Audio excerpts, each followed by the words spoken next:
Terima kasih Pak Yongki, saya menyampaikan salam kembali lagi buat rekan-rekan, Bapak Ibu Saudara dari BMC New York. Bisa lambaikan tangan semuanya, apa kabarnya? Semoga dalam keadaan baik dan sehat.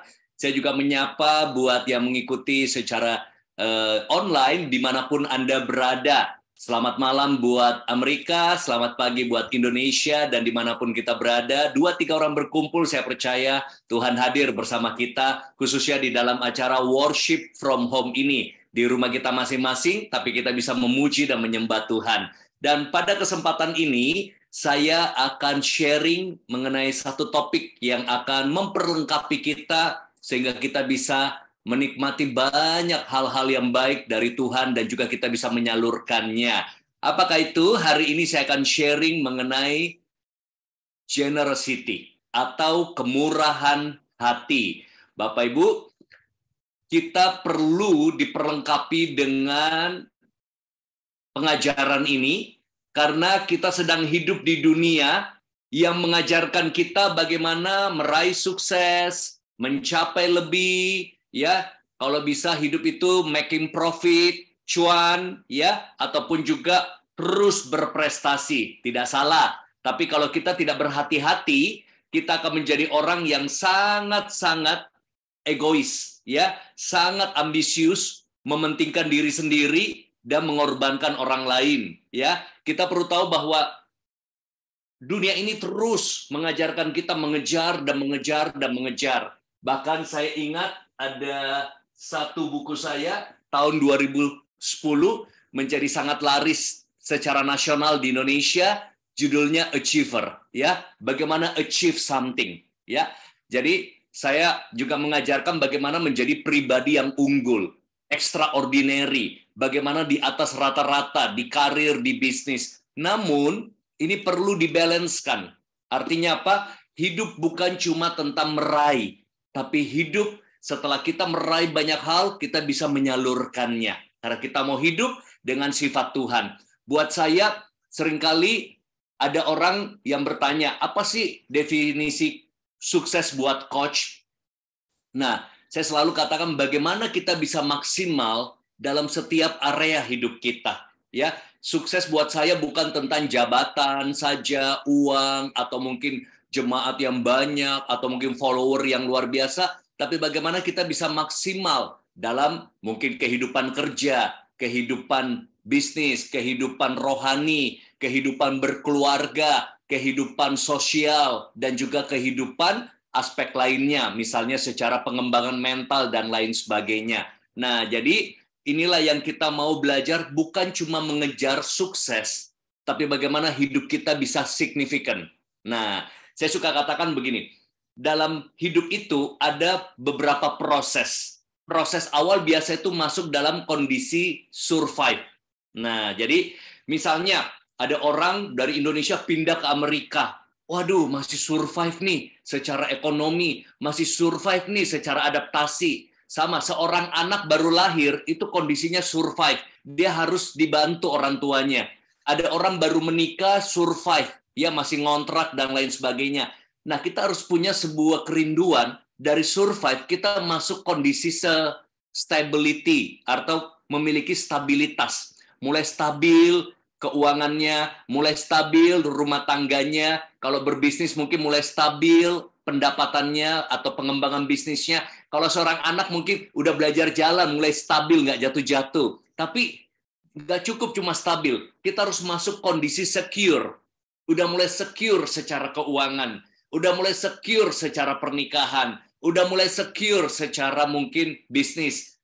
Nah, disinilah kita mulai masuk tahap S berikutnya. Tadi survive, ya, masuk kondisi stabil, ya, atau stability, ada kestabilan, ada yang terakhir apa tadi saya sampaikan adalah secure. Nah, disinilah kita kejar sukses. Nah, banyak orang cuma mentok sampai di sini. Pokoknya saya mau sukses, I want to be successful, ya, entrepreneur, atau mungkin I want to be successful employee. Nah, hari ini kalau kita mau menghidupi firman Tuhan, tidak cukup cuma mengejar sukses. Tapi buat saya yang saya kejar adalah hidup yang signifikan. Mari katakan sama-sama, signifikan. Ya, artinya hidup yang berarti, hidup yang bermakna.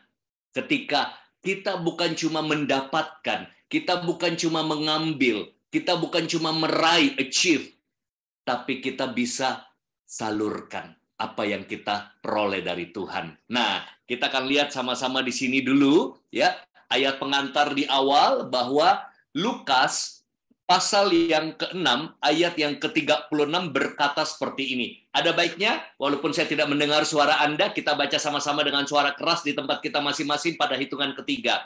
Lukas 6 ayat 36. 1, 2, 3. Hendaklah kamu murah hati, sama seperti Bapamu adalah murah hati. Wow, tepuk tangan dulu buat firman Tuhan ya. Saya mau bertanya, siapa di antara Anda rindu menjadi serupa dengan Kristus? Lambaikan tangan. Ya. Jadi ini adalah salah satu sifatnya Tuhan. Ya, sifat Tuhan itu murah hati. Nah, Tuhan mau anak-anaknya hidup dalam kemurahan hati. Apa sih itu murah hati?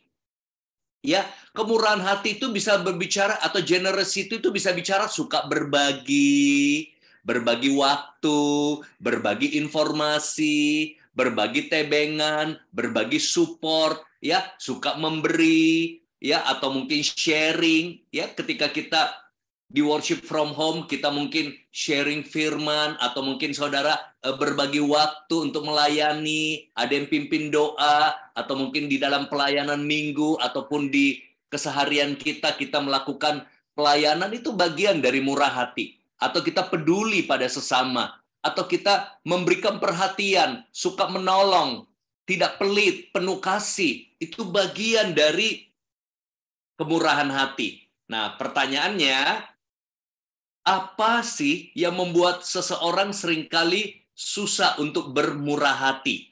Nah, seringkali kita tahu itu sifat Tuhan, tapi ada yang menjadi penghalang buat kita murah hati. Di antaranya adalah sifat mementingkan diri sendiri. Ini sudah tabiat manusia dari lahir, ya. Tabiat manusia. Contoh, anak-anak gak diajarin egois, itu sudah tabiatnya egois. Saya nggak tahu dengan anak-anak Anda, atau kalau Anda lihat anak-anak, ya, anak saya sudah cukup besar, remaja, satu yang agak kecil, tapi waktu kecil saya lihat tabiat anak saya ada yang anak perempuan dan anak laki-laki, ya, suka kadang-kadang ketika makanan nih, ada pizza misalnya, anak-anak itu sukanya bagian yang apa? Besar, yang banyak, yang isinya lebih. Nah, sedangkan beda sekali dengan kami, orang tua yang sudah dewasa, ya. Istri saya kadang-kadang, kalian makan dulu aja, ya. Bahkan istri saya nggak apa-apa, kalau anak senang makan, dia makan dulu aja deh, nggak dapat juga nggak apa-apa. Senang lihat anak bisa makan gitu, ya. Itu hati yang sudah dewasa. Tapi anak-anak ada rebutan, aduh aku mau. Nah, saya kasih hikmat nih. Bagaimana mengatasi rebutan pizza atau potongan kue sama anak. Nah, ini nggak ada yang bisa bantahkan nih. Misalnya 2 orang, ya. Saya bilang gini, kalau kakak yang potong, adik yang pilih. Pasti adil. Tapi kalau adik yang mau potong, kakak yang pilih. Itu pasti adil. Kalau kita yang potong bisa nggak adil. Salah potong dikit, rebutan, dia lihat, di sini sosisnya lebih banyak nih pizzanya gitu, ya. Tapi kalau kakaknya yang potong, adiknya yang pilih, pasti fair. Karena kalau dia potong salah dikit, percuma juga, yang pilih adiknya. Jadi dia harus hati-hati sekali potong supaya fair, karena bukan dia yang pilih. Nah, itu hikmat, ya. Kalau anakmu bertengkar gara-gara rebutan bakpao, rebutan roti yang cuma satu, suruh satu potong, satu pilih, pasti fair. Ya, nah ini hikmat yang saya dapatkan. Nah, tapi yang kedua adalah penghalang seseorang murah hati adalah rasa khawatir akan kehidupan yang berlebihan. Takut kurang, takut gak cukup, takut miskin, takut hari esok, bahkan menandakan sebuah iman yang perlu masih untuk diasah bertumbuh. Nah, untuk kita bisa murah hati, kita perlu menyadari bahwa semua ini dari Tuhan. Ya, semua ini dari kehidupan kita. Kita lahir tidak bawa apa-apa. Kita mati juga nggak bisa bawa apa-apa. ya. Walaupun mungkin Anda punya 5 cincin berlian, pakai jas yang terbaik, masukin semua tasnya, ya, atau mungkin masukin semua emas baloknya di peti mati, kita nggak bisa bawa, ya.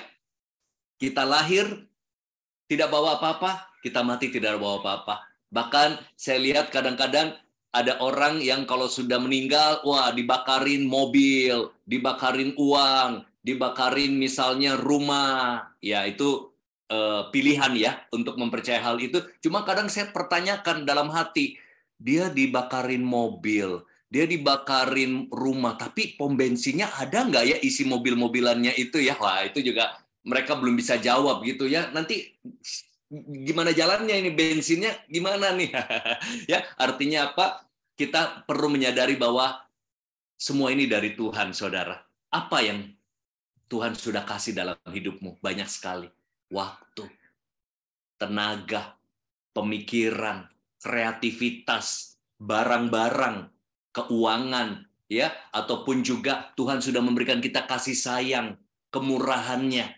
Inilah yang perlu kita kelola dan urus dengan baik untuk kita bisa menjalani sifat Tuhan menjadi pribadi yang murah hati. Karena kadang kita suka lupa atau sadari bahwa semua dari Tuhan.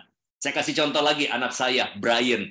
Sekarang dia sudah 16 tahun, tapi waktu dia kecil, ada kejadian yang saya nggak bisa lupa. Saya bawa dia ke Burger King, kalau nggak salah waktu itu ya, Burger King, untuk belikan dia burger. Dia senang makanan-makanan western, makanan barat ya.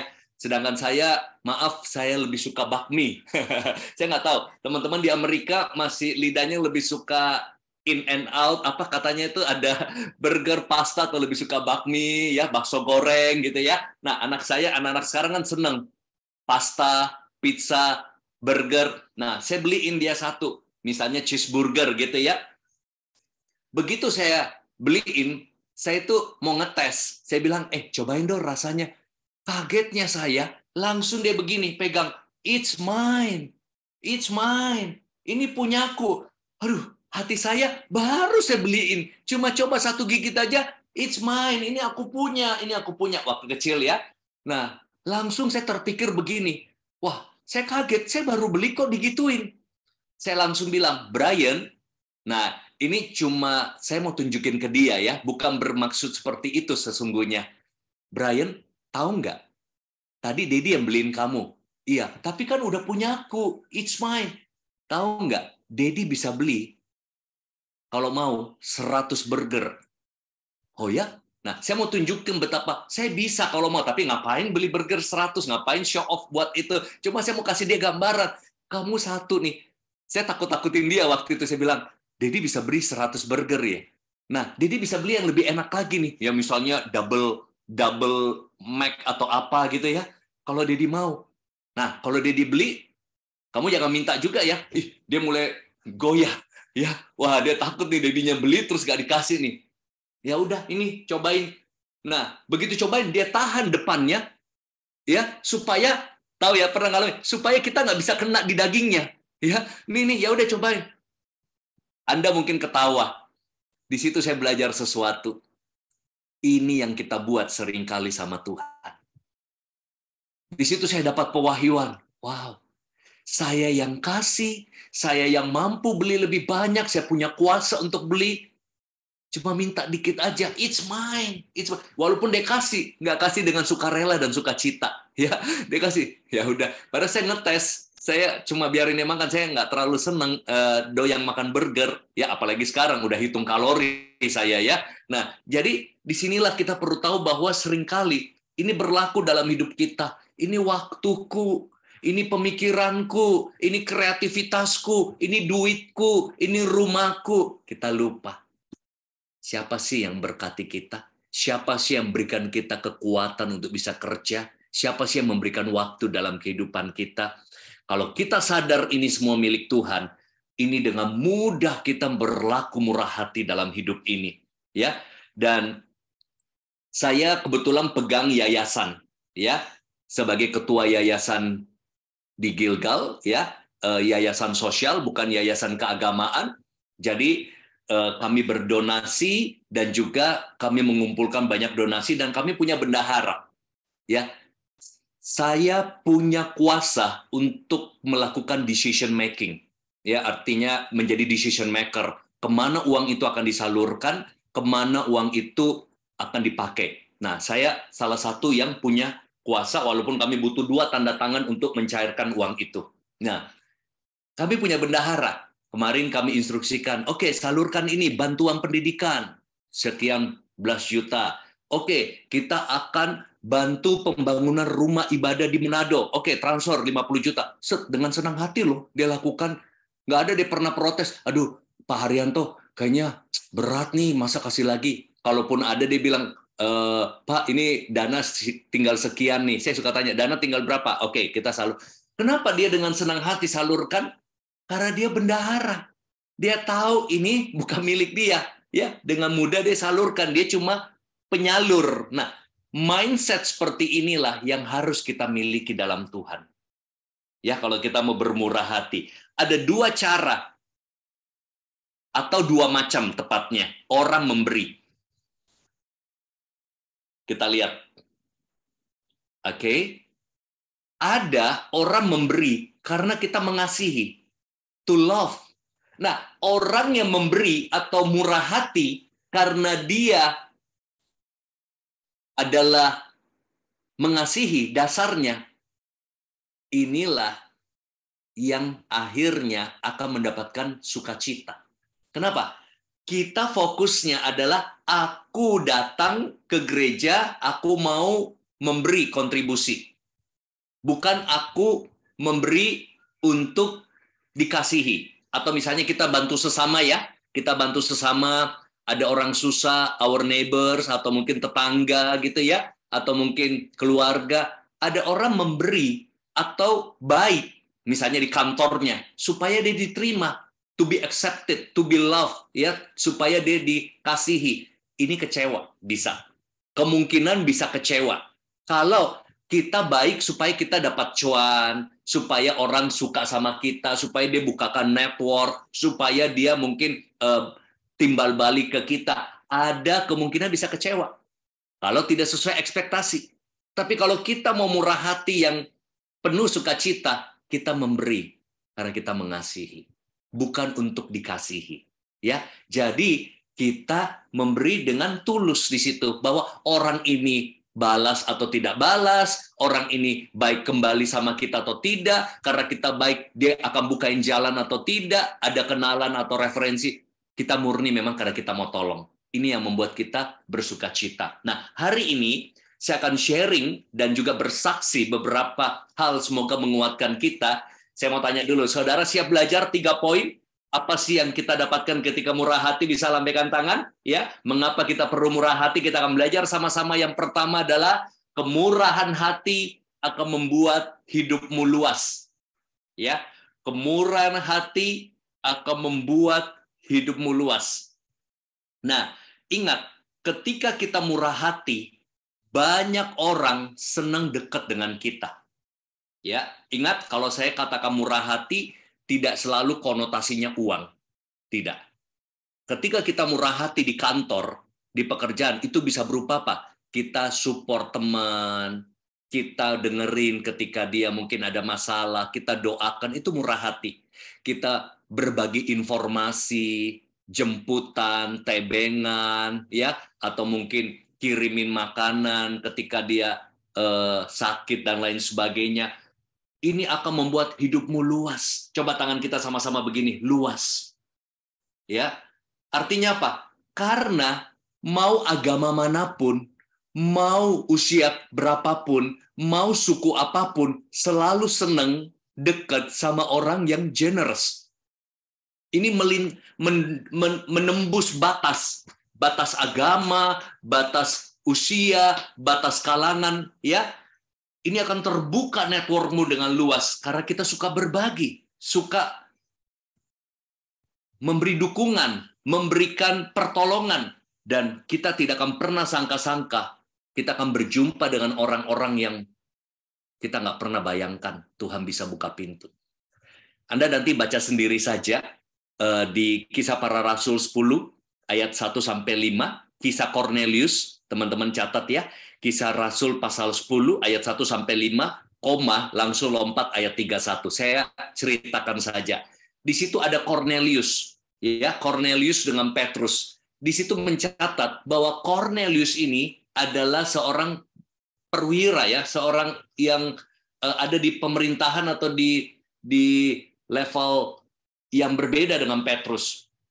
Sedangkan Petrus seorang rasul, tapi di situ dicatat Cornelius adalah seseorang yang suka bersedekah, suka berdoa. Nah, apa yang terjadi? Karena sifatnya yang murah hati, Tuhan pertemukan dia dengan Petrus. Petrus diutus khusus ketemu. Dan yang menarik begini, ada kalimat di ayat 31, doamu dan sedekahmu sudah naik di hadapan Tuhan. Jadi ada hubungan antara doamu dan sedekahmu, itu diperhitungkan. Wow. Nah, kita akan lihat lagi di sini Amsal pasal 11 ayat 24 sampai 25. Ada yang menyebar harta tetapi bertambah kaya. Ada yang menghemat secara luar biasa namun selalu berkekurangan. Siapa banyak memberi berkat, diberi kelimpahan. Tetapi siapa memberi minum, ia sendiri akan diberi minum. Dalam bahasa Inggrisnya terjemahannya lebih jelas. Ya, kata menghemat ini adalah pelit. Ya, the word of the generous gets larger and larger. Itu yang tadi kita buat, gets larger and larger. Jadi pengaruhmu, impactmu, ya, dampak kehidupanmu akan luas ketika kau generous.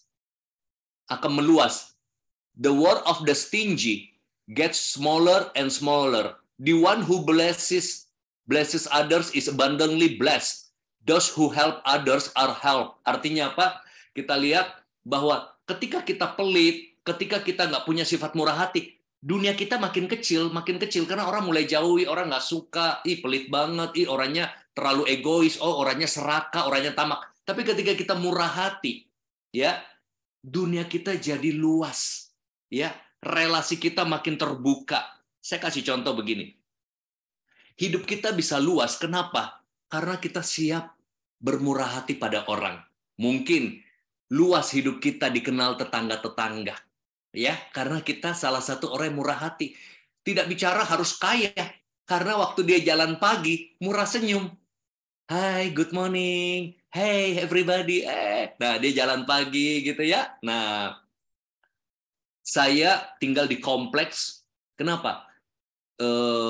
Saya keluar masuk kompleks itu ada sapam, ya, sapam, ada tukang kebun, ada tukang sampah datang, ya. Saya itu dikenal banget, ya, tiap keluar masuk, Pak Haryanto, Pak Haryanto. Kenapa? Karena kami bermurah hati sama mereka, bermurah hati, kasih roti, nanti kasih uang, tips dan lain sebagainya. Kasih baju, kasih apa dan lain sebagainya, ya. Anak saya juga ikut-ikutan yang kecil, ya, sampai istri saya suka gangguin, wah ini si ibu RT, dia suka jalan-jalan sore, kalau ada permen dia bagi ke anak-anak lain, apa semua, jadi dikerebutin, hidupnya luas. Nah, sebaliknya, kalau kita egois, kita pelit, kita tamak, serakah, kita malah dijauhin. Bahkan kalau ada accident atau apa, tuh rasain tuh, lu lihat aja tuh si pelit. Nah, kita lihat, bahkan saya pernah melayani di sebuah gereja di daerah Serpong, ya, di Tangerang. Ini sebenarnya kawasan yang cukup riskan dengan gangguan-gangguan. Karena apa? Ini kawasan yang kalau di Indonesia kita bilang kawasan hijau, ya, Bapak Ibu tahu, di lingkungan yang mungkin minoritas. Tapi yang menarik, saya dapat kabar, wow, gereja ini sangat murah hati, ya. Dia ada klinik buat orang-orang susah, ya. Bahkan saya pernah isi satu ibadahnya, saya kaget. Jadi ibadah 1, 2 pagi, siang normal. Ibadah sorenya saya udah dapat gambaran, siap-siap ya, ruangan agak bau nantinya, ya. Karena yang hadir, datang angkot-angkot semua. Mereka istilahnya gini, mereka angkut orang-orang Tangerang. Kalau di Jakarta ada yang namanya Cina Benteng. Cina Benteng itu artinya warga keturunan yang di Tangerang, terus banyak warga-warga miskin. Wah, datang semua naik angkot. Wah, itu gembalanya bilang, saya nggak tahu Pak Yongki tahu nggak, namanya Pak Wiryo, ya, ada Pak Wiryo Hadi, ya, Pak Wiryo Hadi. Wah, itu saya melayani di situ, saya yang rasa dilayani.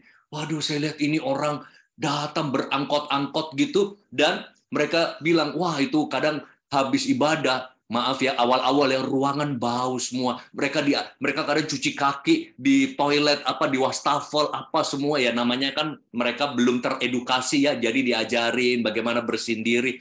Dan gereja mereka juga spesialis punya panggilan ngobatin orang gila. Jadi orang gila di jalannya ditangkap-tangkapin, dimandiin, dikasihi, disayangi, sampai berubah. Nah, apa yang terjadi? Karena mereka baik sama warga. Ketika ada tanda kutip penganiayaan atau ada mungkin serangan-serangan, yang bentengi mereka adalah warga-warga non-Kristen. Lihat, kemurahan hatimu membuat orang membela karena kehadirannya membawa dampak, saudara. Nah, sama. Ini berlaku di kantor. Kalau kita di kantor, jangan pelit bagi ilmu. Jangan pelit bagi dukungan besar hati. Lihat teman-teman kita maju. Karena saya sering banget ada di dunia marketplace. Ada namanya politik kantor. Ya, orang takut idenya diambil. Ya, di dalam dunia bisnis. Kalau kita murah hati, ya kita murah hati. Langganan senang sama kita. Makanya ada istilah 3C dalam bisnis. Kadang kita cuma pilih satu. Padahal Alkitabiah nih, ya, dalam prinsip Tionghoa, walaupun saya nggak bisa bahasa Mandarin, tapi saya tahu 3C ini. Mungkin Anda tahu juga ya, banyak orang pikirin cuan. Boleh dong, bisnis harus cuan ya, tapi jangan lupa kita harus cengli.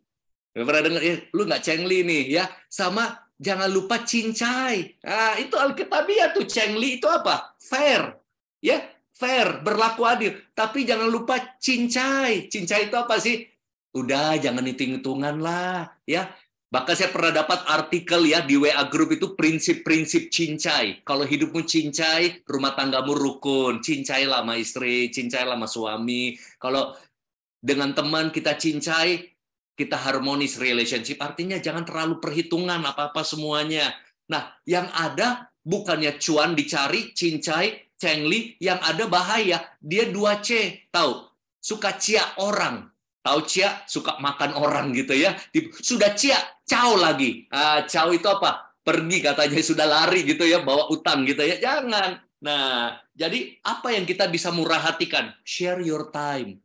Share your food, ilmu, your money, your idea, your senyum. Senyum dulu dong, latihan semuanya ya. Nah, pimpinan yang murah hati, karyawan-karyawannya betah. Ya. Nah, tim sales, kalau Anda orang sales, marketing, murah hati, banyak orang mau jadi customermu, mau jadi nasabahmu, mau jadi klienmu. Saya paling sering trainingin orang sales. Saya suka bilang begini, selling is serving, serving is sales. Apalagi banyak orang asuransi saya trainingin ya. Kadang-kadang saya ajarin, jangan kalau dia cuma punya nasabah, dia nasabahmu saja, baru kamu urusin. Jadi mereka belajar loh. Kalau misalnya ya, kita nggak jadikan dia agent. Misalnya kita agent properti atau agent. Saya bilang siap bantu siapa aja. Nah, jadi pernah kejadian saya lihat di postingan IG story ya, ada salah satu teman saya, dia bilang, ini nih baru agent sesungguhnya. Wah, waktu dia masuk rumah sakit keluarganya, ada teman agent lain, dalam artian bukan dia jadi nasabahnya, bantuin cari rumah sakit. Saya tahu dari bahasa ini, terjadi sebenarnya dia menyindir. Maksudnya apa? Ini nih, baru agent yang bagus. Ya, walaupun kita bukan nasabahnya, dia urusin. Berarti malahan agentnya sendiri yang sudah closing the sales tidak urusin. Malah yang bukan agentnya siap bantu. Nah, ini yang membuat orang pindah hati. Hatinya berpindah. Wah, mendingan saya sama dia aja lah. Saya aja nggak jadi nasabahnya, jadi customer, dia urusin, apalagi saya customernya. Ini kita harus murah hati, saudara. Ya, kalau Anda mau lihat luas hidupmu, dapat referral, dapat referensi. Nah, ini juga yang saya buat. Setiap kali saya punya klien, saya selalu layani dengan baik, bahkan bukan klien saya. Bahkan bukan klien saya, kita support, ya. Bahkan saya punya kebiasaan dikenal ya sebagai coach yang sangat senang menjawab DM pertanyaan.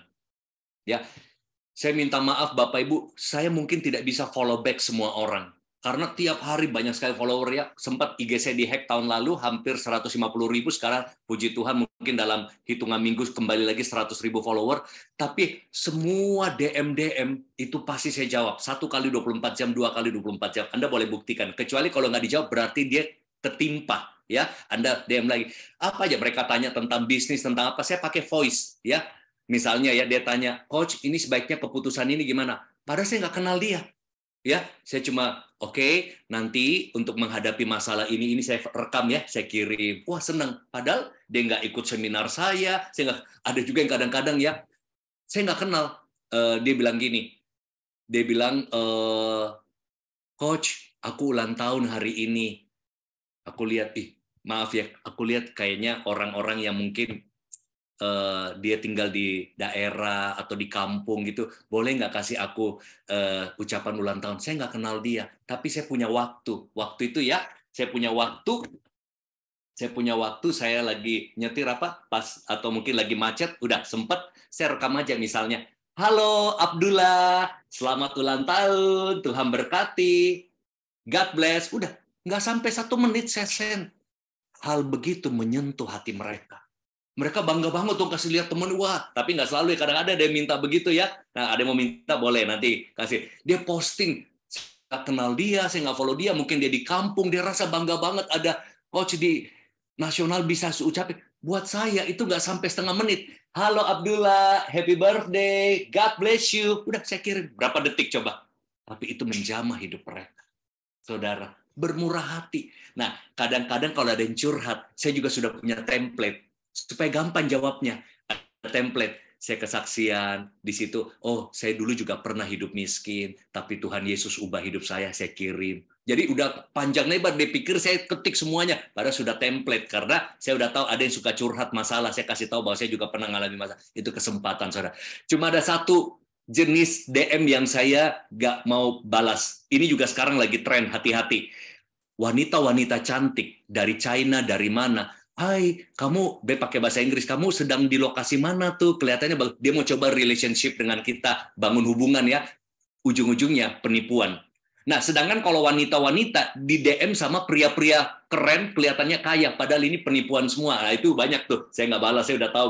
Modelnya udah kelihatan. Misalnya kita posting apa ya, dia DM. Dan dia nggak follow kita, dia cuma bilang gini. Dia bilang, wah, kayaknya scenery-nya bagus banget ya. Itu di Indonesia kah? Nah, saya udah tahu nih. Jadi ini ada sindikat. Wah, itu hampir tiap hari kelihatan. Tapi yang saya balas itu orang-orang yang memang saya tahu ini orang Indonesia, benar account, bukan fake account. Jadi istri saya juga kasih lihat, wih, ini lihat nih, cowok-cowok ganteng di atas yacht, apa semua teman-teman wanita didekatin sama cowok-cowok yang sebenarnya fake account. Kelihatannya, wah kaya apa. Nah, ketika kita terpikat di situ, disitulah ada penipuan, apakah investasi atau lain sebagainya. Nah, ini contoh kecil kita bisa murah hati, saudara. Nah, murah hati lagi sama siapa? Sama orang-orang yang bekerja sama kita. Nah, saya nggak tahu budaya di Amerika, cuma kalau di budaya Indonesia, kita pakai namanya ART, asisten rumah tangga, pembantu rumah tangga. Saya punya driver. Saya belajar murah hati sama driver dari asisten rumah tangga. Kenapa, saudara? Itu betah kerja sama kami. Kenapa? Dari contoh driver saya ya, dari dia belum menikah, sampai anak pertama, anak kedua, kerja setia. Kenapa? Karena saya belajar jadi majikan yang tidak hitung-hitungan. Ya, wah, berlimpah. Dan kebetulan saya punya staff-staff yang lain. Ada staff yang badannya lebih gede, ada staff yang badannya lebih kecil. Driver saya yang paling matching, size baju saya, celana saya, dan sepatu saya. Jadi tiap kali lihat dia pasti udah kostumnya saya semua ya. Jadi baju ya saya pakai masih bagus, saya kasih dia batik, sepatu, apa macam-macam. Wah, udah keren deh. Kenapa? Saudara, karena saya senang berbagi. Nah, sudah pakai masih bagus ya, ada yang kasih juga, kadang kita nggak bisa pakai semua dan kita biasakan di rumah kami. Ada makanan datang, jujur saya nggak bisa makan semua. Apalagi kalau udah Christmas, waduh itu tiap hari 1 pagi sampai malam red velvet, nastar, ya black forest, nanti durian, nanti ini es krim, coklat, Häagen-Dazs, apa semua. Banyak yang sayang. Kita juga sebaliknya mengirim. Kita udah punya list siapa aja yang dikirim. Nah, kita kan nggak bisa makan semua, atau birthday, atau acara-acara khusus kemana aja. Nah, siapa yang paling kecipratan? Orang di rumah. Nah, saya bilang, istri saya paling suka gini, kamu makan berapa nih? Berapa potong? Aku satu aja deh. Nah, supaya diet. Nah, anak-anak tanya, aku mau, kamu setengahnya. Kita tanya, Mbak mau ambil semua? Jadi ambil, silakan Mbak, apa yang ada di kulkas ambil. Terus bagian lagi kita kadang nggak makan, masih bagus semua, kita nggak kebanyakan, ada 2 sama, kita bagi tetangga, bagi sini. Betah. Nah, saya pikir ini hal biasa. Kan kita anak Tuhan kan memang berbagi. Ternyata bukan hal biasa di family kami yang lain. Ya, itu ternyata saya lihat, wah istri saya curhat, waduh mau keluar lagi tuh pembantunya pusing apa. Oh ternyata makanan udah mau expire baru dikasih. Cepet-cepet kasih sebelum expire. Udah nastarnya, udah bulukan baru mau kasih. Aduh, saya bilang, kalau kayak begitu, jangan kasih makanan yang kamu sendiri nggak mau makan. Jangan kasih baju yang sendiri udah compang-camping, jangan. Kasih yang terbaik saat itu masih fresh, kasih. Ya, kadang ada gitu. Jadi saya sempat lucu. Nah, sampai terjadi family kita ya. Wah, setelah bongkar-bongkar lemari, baru ketahuan ada abalonnya. Abalon katanya, kita aja jarang makan. Saya hampir nggak pernah makan abalon gitu. Yang 2 juta satu kali, udah mau expire, udah expire. Aduh, baru mau dikasih orang, udah expire. Wah, saya bilang, jangan. Istri saya bilang, buang. Ya, ada family kami. Buang, jangan, nanti ini jangan kasih lagi orang walaupun mahal gitu, udah expire. Nah, kadang kita terlalu keep, saudara. Nah, saya kasih lihat, ketika kita bisa berbagi, mereka juga setia. Nah, satu waktu kita cariin Mbak lagi, Mbak saya cariin Mbak buat family yang lain. Begitu Mbak itu transit di rumah kami, kurus, kusam, mereka cerita, oh mereka kerja di majikan sebelumnya, wah itu nggak boleh sembarang makan, Indomie pun harus beli apa semua, kurus. Begitu kerja di kami, terus kita pindahkan ke tempatnya, sekarang gemuk, berlimpah semuanya. Nah, kenapa? Akhirnya mereka betah, karena kita perlakukan dengan sangat baik seperti keluarga. Tadi mana sopir saya nih, saya kasih lihat. Bahkan saya sering banget traveling, saudara ya. Traveling, kalau saya traveling, panitia sediain hotel. Masih itu di Bandung, dikasih hotel mewah. Kebetulan saya nggak bawa tim, saya cuma bawa sopir. Saya bilang, Pak, ayo ikut naik aja di kamar. Buat saya biasa banget. Saya bilang, ayo ada 2 twin bed. Ayo tidur aja di sini. Nah, waktu itu dikasih salah satu hotel terbaik di Bandung. Wah, kurang ajar, minta difoto lagi dia. Nah, sopir saya ini, ya, dia itu suka bikin vlog. Ya, jadi kita yang videoin dia. Nah, dia tinggal di sini. Malam ini, salah satu hotel yang sangat mewah di Bandung, saya juga dibayarin ya dari pemerintahan, dari Telkom. Wah, dia masuk. Wih, keren banget ya. Bagus banget gitu ya. Nah, pagi-pagi saya tanya, Pak, bisa tidur nggak? Sayang, dibawa tidur. Jadi dia nggak mau tidur. Sayang katanya dibawa tidur hotel bagus begini. Karena kita cuma stay malam sampai pagi, kita udah check out karena acara lagi ya. Nah, waktu itu jadi saya kasih lihat ya, ini menyentuh hati. Nah, sekarang saya dapat hatinya. Dia mau saya suruh masuk subuh, mau masuk malam, jam 2 karena harus penerbangan, saudara. Siap. Nah, bahkan dia sering, kalau kemana-mana kami ada acara outing ya, kita dengan staff lain, fotoin dia, videoin dia. Jadi kita kayak staffnya, dia suka bilang gini, "Hai guys, saya lagi makan dengan staff-staff saya." Iya Pak. Jadi dia orang Rangkas Bitung di mana, orang Sunda, di kampungnya dipikir motivatornya. Dia suka angkat kopi gini, lagi meeting, padahal lagi di basement tungguin saya di hotel gitu ya. Jadi suka bercanda dia sama teman-temannya di grupnya gitu ya. Nah, terus kemarin saya beli, saya izin Tuhan, saya ganti mobil baru di dealer, saya suruh dia yang foto. Ya, serah terima. Wah, dia posting lagi gitu ya, bercanda. Nah, jadi kita yang jadi tukang videonya, nggak apa-apa. Saya bilang, nah ini saya pas waktu itu kita outing di Bali ya. Nah, lihat nih gayanya, dia pintar ngomong dia. Coba lihat ya. Dia pernah edit foto saya lagi seminar, dia ganti foto dia loh. Saya baru ketahuan di Facebook. Nah, ini di dalam makanannya ada pizza. Saya cobain dulu ya.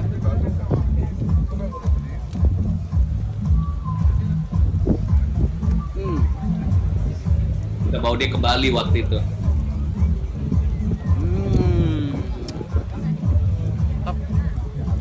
Nah, ini banyak video-videonya. Jadi dia suruh saya lah, dia suruh staff lain. Nah, tapi saya menerapkan leadership di situ. Ada kalanya kita tegas, ada kalanya lembut. Kalau kerja ya kerja. Kalau ini ya kita sebagai teman, ya.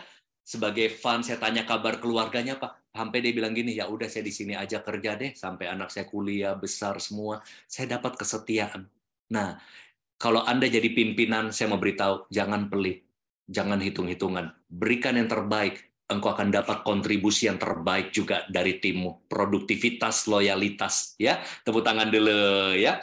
Nah, saya mau cerita satu cerita di Amerika. Ya. Nah, kalau di Indonesia nggak ada nih Home Depot ya. Ini kalau di Indonesia adanya Ace Hardware. Ya. Nah, ada sebuah cerita di Home Depot Amerika Serikat. Ada sebuah toko raksasa, ya, toko gede, alat barang bangunan. Pada pagi hari, ketika kasir toko itu baru buka, ada satu antrian, pembeli sudah panjang beli. Ada anak muda membeli sekotak kecil paku, harganya $1,5 US. Tapi dia kasihnya uang $100. Aduh, dengan muka malu dia minta maaf, dia cuma punya uang besar $100, sedangkan dia belinya $1,5. Dia minta maaf, kasir ini juga bingung karena tidak punya uang kembalian, ini masih pagi.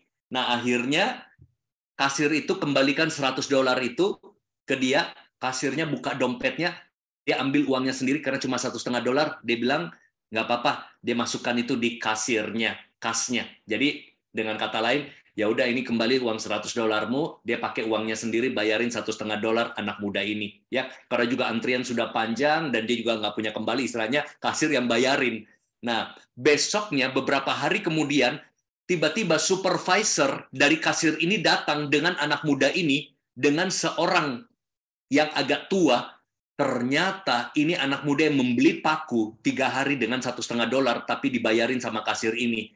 Lalu supervisornya bilang begini, dia perkenalkan tamu yang tua itu, dia bilang, tamu tua itu bilang gini, Nona kasir, Miss, kerjaanmu bagus sekali. Ya, yang belanja kemarin itu anak saya. Saya itu adalah bisnisku ada di seberang sana. Jadi dia pemilik bisnis besar di seberang toko ini. Sebagai tanda penghargaan, sudah aku beritahukan semua stafku kalau belanja di sini, keperluan perusahaan kami. Dan saya sudah menceritakan kerjamu yang baik sama atasanmu. Ternyata orang tua dari anak muda ini adalah pemilik satu perusahaan raksasa di seberang toko itu. Bisnis ratusan ribu dolar masuk mengalir hanya sebuah perbuatan kecil, sebuah kemurahan hati. Lihat, kita nggak pernah sangka siapa yang mengangkat hidup kita. Sekarang saya mau tanya, kalau Home Depot mungkin Anda tahu, Anda kenal nggak orang ini? Kalau nggak tahu, geleng-geleng kepala. Nggak tahu ya, saya cerita ya, namanya Andre. Ya Andrew, ya Andre. Kalau bahasa Indonesia Andre. Ya, Andre ini kerja di sebuah tempat fotokopian di Indonesia, di Jakarta. Ya, kalau di sini namanya Snappy. Kayak kita datang, kalau kita nggak punya komputer di rumah, kita bisa fotokopi, kita bisa cetak, brosur, poster, ya. Saya ketemu dia kurang lebih 9 tahun lalu. 9 tahun lalu, saya datang ke situ, saya lupa, saya fotokopi atau saya cetak sebuah makalah. Ya, saya cetak. Tapi hati saya tersentuh sama dia. Dia tidak kenal saya siapa. Kalau orang kenal kita, berlaku baik, itu wajar. Dia tidak kenal saya, dia layani saya dengan baik. Dia punya service very excellence. Ya, hati saya tahu nggak tergerak. Saya dalam hati begini, orang kayak begini, saya pengen kerja di tim saya. Nah, sebelum saya pulang, saya bilang, ini kartu nama saya. Kalau kamu butuh kerja, hubungi saya. Kayaknya hati saya tuh tergerak. Karena dia melayani saya dengan sangat murah hati, sangat baik. Kita pernah feel ya, bisa waiters, bisa siapa, kalau dia layani kita dengan sangat tulus, kita bisa feel. Sorenya dia teks saya, dia bilang, maaf, tawaran kerjanya saya nggak bisa terima, saya masih kuliah, apa, oh ya, it's okay, ya. Karena saya nggak, bukan pas, saya cuma nawarin kalau someday you need opportunity, boleh kerja sama saya. Saya butuh asisten, karena saya butuh orang yang bisa ngerti cetak, ngerti komputer sebagai asisten saya, tapi it's okay. Saya sudah lupakan dia. 1 tahun kemudian, berarti 8 tahun lalu, ya, saya ingat tiba-tiba ada masuk WhatsApp atau BlackBerry zaman dulu itu, atau teks, pokoknya teks ya. Pak, masih ingat nggak? Saya Andre. Andre, oh yang kerja di sini yang Bapak tawarin kerja, tiba-tiba saya flashback, saya ingat saya pernah nawarin dia kerja. Masih ada nggak lowongan? Wah, saya bilang oke, kebetulan staff saya satu pindah keluar kota Batam. Ya, jadi saya butuh satu orang lagi. Nah, saya bilang oke, datang kerja. Saya interview dulu, sudah cocok gajinya semua, dia kerja sama saya. Sebagai apa? Asisten, personal asisten yang mendampingi saya traveling. Mendampingi saya kalau ada seminar, ada staff-staff lain, tapi dia mendampingi saya untuk setting my laptop, my multimedia ketika saya seminar, seperti itu. Nah, kerjaan pertamanya dia, saya bilang, ayo ikut-ikut dulu, ada staff lain juga, dia ikut acara di hotel. Nah, saya ini kebanyakan kalau berbicara, di berbagai kota di Indonesia, kita biasa acaranya di hotel, kalau nggak di ballroom. Jadi di function room. Nah, paling sering di ballroom. Ada yang kami diundang sering sama company, ada yang tiap bulan kami bikin acara sendiri. Kalau bikin acara sendiri, kami panitianya. Nah, waktu itu kita diundang, dia ikut apa, dan kita pasti dikasih makan selalu. Ya, dikasih makan di hotel itu, ada coffee break, ada lunch, dia ikut makan sama tim. Begitu dia makan, matanya berkaca-kaca. Dia bilang begini, enak sekali ya makanannya ya. Aduh, saya kebayang kalau ibu saya juga bisa makan kayak begini, karena maaf, dia mungkin dari keluarga yang biasa lah ya, middle low. Nah, saya bilang, oh nggak apa-apa, nanti kamu akan sering makan seperti ini, nanti kamu bisa bungkusin ibu kamu. Nah, apalagi yang acara kita buat. Nah, akhirnya dia tahu kita punya acara selalu. Kalau acara orang kan nggak enak kita bungkus ya, kita kan tamu. Tapi kalau acara kita kan bikin acara. Kita yang tamu yang datang ke kita, peserta-peserta, mereka bayar, kita adakan di hotel berbintang. Ya, kadang buffet lunch, apa semua, coffee break, snack, itu selalu kebanyakan lebih. Makanannya, kuenya enak-enak semua. Biasanya saya suruh staff urus bungkus-bungkus bawa pulang gitu ya, bagi-bagi gitu. Saya juga kadang bawa untuk orang rumah, tapi saya kebanyakan udah jarang bawa, karena udah sering kan. Wah, awalnya dia excited banget, dia bawa pulang buat ibunya. Sudah kerja 8 tahun Bapak Ibu. Dari excited bawa sampai sekarang udah nggak mau bawa lagi. Udah Pak, udah kenyang Pak, udah dari nangis udah nggak nangis lagi. Saking kebanyakannya berlimpah. Dia kerja sama saya tidak pernah naik pesawat. Sejak kerja sama saya, mungkin maybe dia lebih sering naik pesawat daripada Anda semuanya. Karena kalau kami lagi padat sebulan belasan kali penerbangan, saudara, ya sampai bosan-bosan, ya. Sampai bosan-bosan Bapak Ibu temenin saya gitu ya. Udah keliling Indonesia, udah ketemu artis, pejabat, CEO, macam-macam. Apa poin di sini? Life lesson yang kita dapat. Karena dia murah hati sama saya. Dia nggak pernah sangka kemurahan hati dia mengangkat hidupnya. Dari ketemu mesin, sekarang enak hidupnya. Ketemu hotel berbintang, ketemu fasilitas. Saya dapat fasilitas apa dia dapat, ya karena dia mendampingi saya. Mau nggak mau, saya dapat fasilitas apa dari panitia, dia juga dapat. Saya makan apa, dia juga makan apa. Wah, dilayani dan lain sebagainya sama tamu-tamu ya. Kami sebagai tamu dan lain sebagainya. Apa yang saya mau beritahu, teman-teman? Kalau kamu murah hati, kamu nggak pernah tahu siapa yang melihat hidupmu. Ini terjadi sama Ribka. Ribka nggak pernah tahu siapa yang dia layani. Yang dia layani adalah hamba-hamba Abraham yang sedang apa? Sedang mencari menantu. Ya, buat siapa? Ishak. Dia layani dengan tulus. Dia sampai katakan apa? Kasih minum apa? Unta-untanya. Tapi disitulah dia dilihat dan diangkat hidupnya. Banyak kisah-kisah seperti ini. Ada Ruth ya yang melayani, ya ada Esther yang melayani dengan sungguh-sungguh, hidupnya diangkat. Nah, buat kalau seandainya ada yang belum punya pasangan hidup, berikan yang terbaik. Kamu nggak pernah tahu siapa yang melihat, siapa tahu juragan kaya sultan yang melihat hidupmu. Amin ya. Pokoknya di kantor, dimanapun berikan yang terbaik. Jangan hitung-hitungan. Saya kalau training company saya tanya sama karyawan, kalau gajimu naik 2 kali lipat, kamu bisa kasih kerjaan berapa kali lipat? Mereka teriak, 4 kali lipat, 10 kali lipat. Hahaha, ini pemikiran yang salah. Berarti kalau digaji misalnya 3.000 US, nanti dikasih kerjaan 3.000 US. Saya pakai ilustrasi 3.000 US ya, saya nggak tahu berapa standar di situ. Ya, kalau digaji 5.000 baru saya kasih kerja 5.000. No. Kalau kamu cuma gajinya 1.000 atau 2.000 US, memang kemampuanmu 5.000 US, kemampuanmu kasih yang terbaik. Ya, kita kasih kerja bakti dong. Kalau perusahaan nggak lihat, benar, perusahaan bisa nggak lihat. Atasanmu bisa nggak lihat. Tapi Tuhan nggak lihat hidupmu. Dia akan angkat hidupmu di tempat-tempat yang terbaik. Bisa melalui kompetitormu. Kompetitornya bilang begini, kamu kerja sama saya aja deh.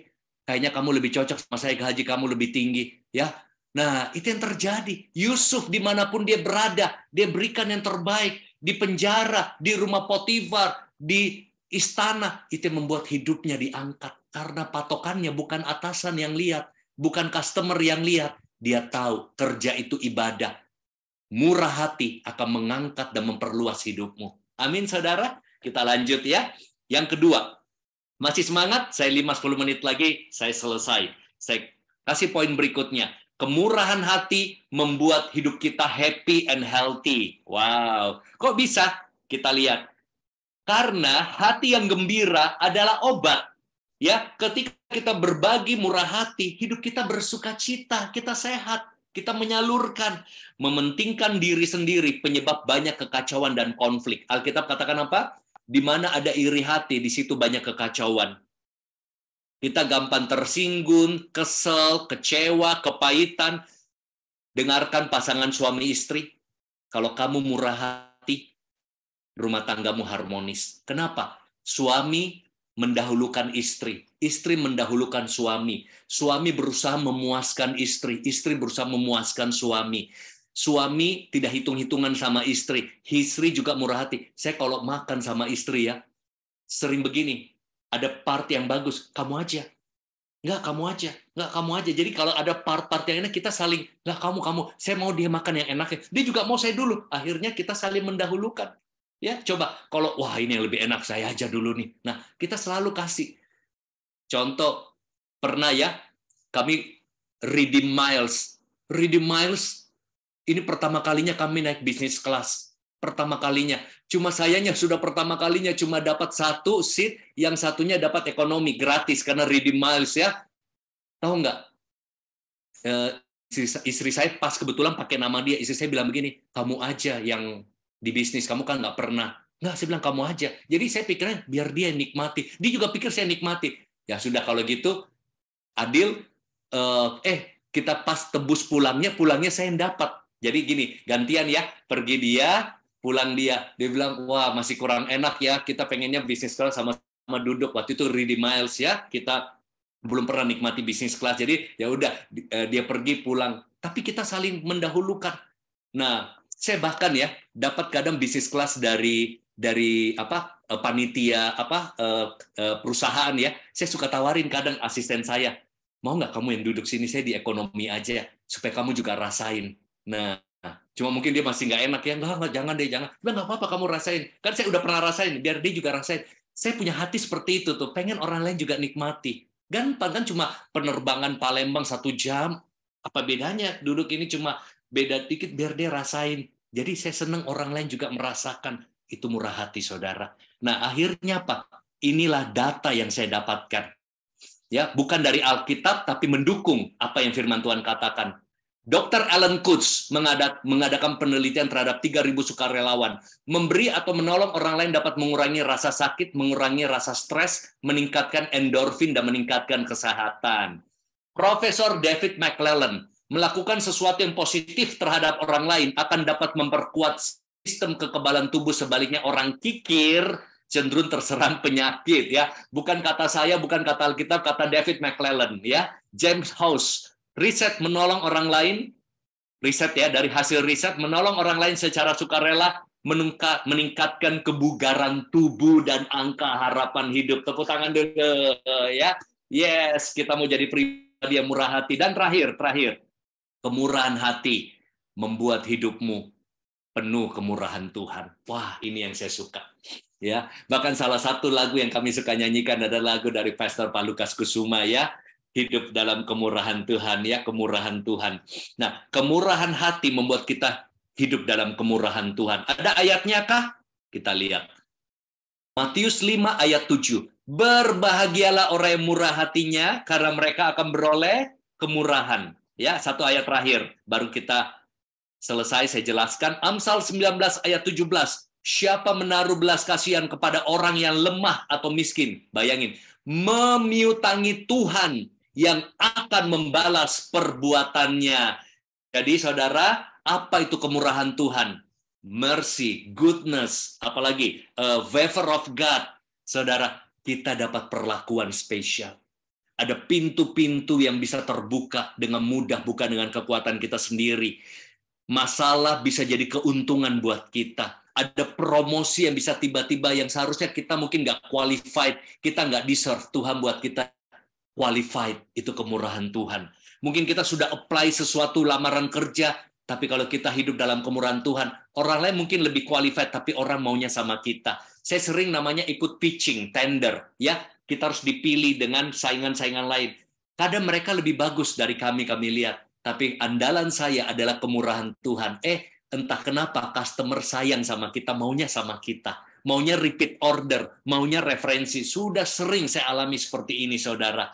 Makanya Alkitab katakan, kasih setia Tuhan berlimpah, murkanya hanya sekejap.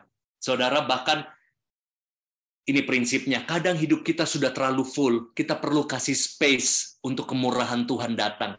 Hal yang simple, apa yang kita bisa buat?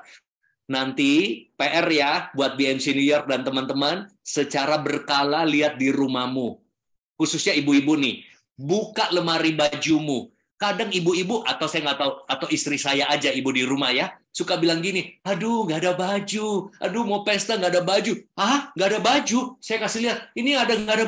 Iya sih, wanita suka merasa nggak ada baju, mau pergi mana-mana, padahal bajunya masih banyak sekali. Nah, nanti buka lemari baju, lemari sepatumu, pasti ada baju-baju yang sudah lama kamu nggak pakai, masih sangat bagus, kamu pun sudah lupa baju itu ada, sudah bertahun-tahun. Kalau memang masih bagus dan kita sudah tidak pakai, salurkan. Ada toples, ada mungkin souvenir, ada tas, ada apa, salurkan. Ada sepatu, ada apa. Coba deh bongkar-bongkar rumahmu. Nah, orang dunia juga punya prinsip ini sebenarnya. Apa saya lupa namanya, declutter atau apa yang secara berkala kita mengosongkan rumah kita, barang-barang yang kita bisa salurkan, nanti ada space. Kalau buat saya artinya ada space untuk mengalir lagi hal yang baru. Yang lucu kemarin, saya kasih kemeja, saya kasih sepatu, ya. Tiba-tiba saya juga dapat kiriman sepatu. Saya dapat juga kiriman baju. Jadi ada ruang yang kosong untuk menarik lagi. Apakah kita sanggup beli? Apakah kita dapat berkat? Ada ruang untuk Tuhan menunjukkan kemurahannya. Saya juga punya satu kebiasaan, suka donor darah. Setiap berapa bulan sekali, begitu ada kesempatan donor, saya donor. Ini prinsipnya apa? Menyalurkan darah kita buat orang lain. Terjadi regenerasi darah lama. Dapat regenerasi darah baru. Kenapa ada Dead Sea? Ada laut mati. Tidak ada kehidupan. Karena sudah tidak terjadi. Begitu-begitu aja, tidak tersalurkan. Hidupmu, kalau mau menarik kemurahan Tuhan, tunjukkan kemurahan Tuhan dulu buat orang-orang di sekitarmu. Kasih space untuk menarik more of God, sesuatu yang lebih lagi dari Tuhan. Amin, saudara. Semoga dari sharing ini memberkati kita 3 hal. Kemurahan hati membuat hidupmu luas. Kemurahan hati membuat hidupmu happy dan healthy. Kemurahan hati membuat kemurahan Tuhan semakin nyata dalam hidup kita. Inilah sifat Tuhan. Semoga semua yang mengikuti, kita bisa belajar jadi pribadi yang murah hati. Amin, saudara? Amin. Nah, bahkan ini bisa dimulai dari hal yang kecil yang kita bisa buat bagi sekeliling kita. Terima kasih. Tuhan Yesus memberkati.